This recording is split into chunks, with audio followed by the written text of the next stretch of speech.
सद्गुरू श्री ब्रह्मचैतन्य महाराज गोंदवलेकर यांचं प्रवचन 1 एप्रिल. संगतीचे जीवनात अतिशय महत्त्व आहे. आयुष्यात संगतीला फार महत्त्व असते. संगतीचा परिणाम विनासायास आणि बराचसा न कळत होत असतो.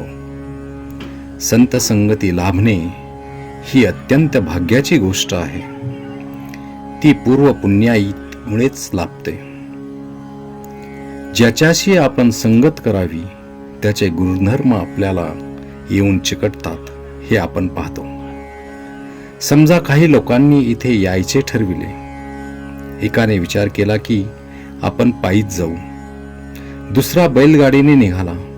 तिसऱ्याने आगगाडीने प्रवास केला तर चौथा मोटारने आला. सर्वजण जर एकाच ठिकाणाहून निघाले तर साहजिकच मोटारीने येणारा सर्वात लवकर पोहोचेल.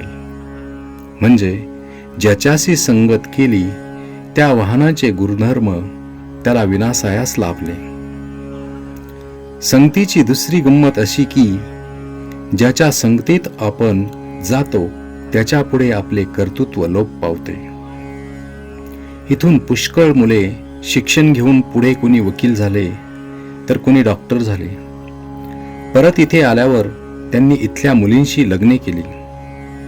त्या मुली फारशा शिकलेल्या नसतील, परंतु वकिलाशी लग्न केलेली वकिलीन बाई झाली, डॉक्टरशी लग्न केलेली डॉक्टरीन झाली.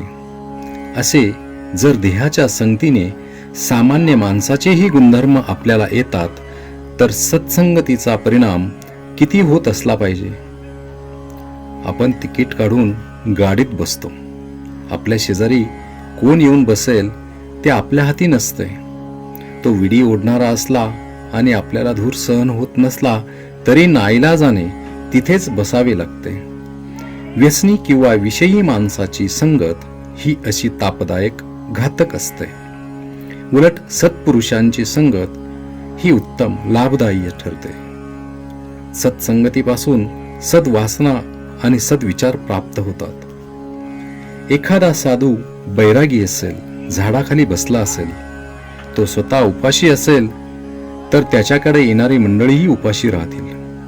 समर्थांकडे कोणी गेला तर ते म्हणतील, मी भिक्षेची झोळी घेतो, तूही घे.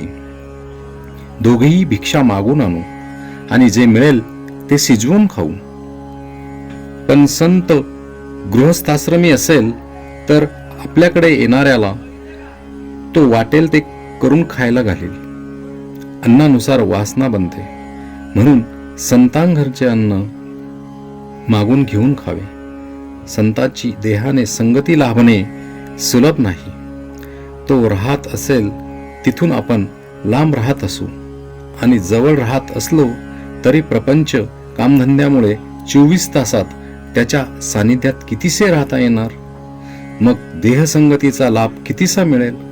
तेव्हा नामाची संगत हीच सर्वांना सदा सर्व काळ लाभण्यासारखी उत्तम सत्संगत होय. परमार्थ साधण्यास सत्संगती फारच उपयोगी पडते. श्रीराम जय राम, जय जय राम.